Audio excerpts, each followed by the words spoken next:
Good morning, Miss Cormos class. Right now, it's 1 a.m. I just got off work, but this is so important, I need to tell you right now, okay? So, slavery, right? We thought it was over, right? We all took U.S. history. We know that slavery got abolished and all that. Good job, Abe Lincoln. But it's not done. It still exists today in China, okay? Okay, so it used to be really obvious that slavery existed. Look at all this slavery! Okay, but these days, it's undercover.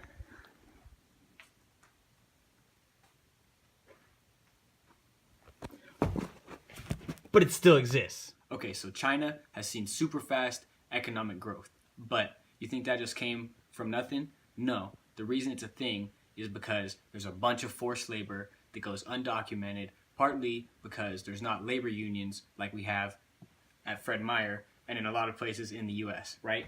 This phone right here, wonder why it was so cheap? It wasn't. But you know what I'm saying, right? It's because all these kids are forced into factories, super young, and they're forced to work stupid long hours so they can make all these electronics that get exported out of China to the US, and China makes a huge profit, but these kids, they're slaves.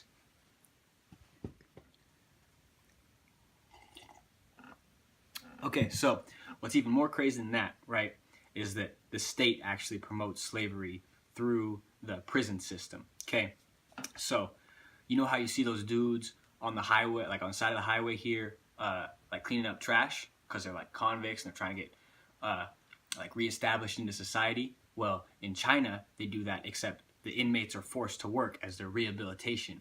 And sometimes they're stuck there for 2, 3, 4 years. So that's the state, the government, putting people into slavery.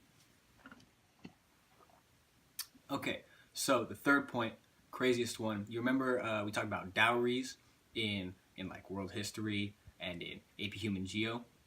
Right, so with the one-child policy, what ended up happening in China is that there were a lot less women around, right? Everybody wanted a son so they could carry on the name and all that jazz.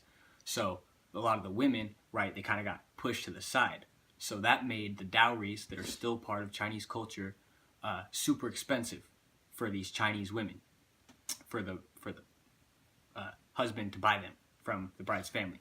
So what ends up happening is that all these human traffickers get mail order brides from everywhere else in the world because they're cheaper than the Chinese women.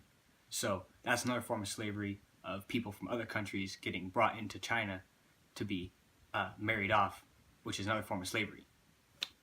Okay, so the last bit of slavery in China that we're going to touch on in this PSA has to do with organ transplants, right? So in 2014, China ended their policy that they would use the organs of executed prisoners for medical use, right? And they would only use the ones with those little hearts on their cards like we have in the US that says, yeah, sure, you can have my organs after I'm dead.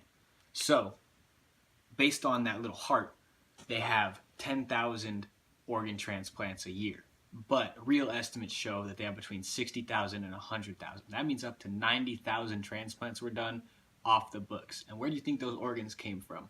Not voluntary. Right. So they were slaves, basically, is what we're saying.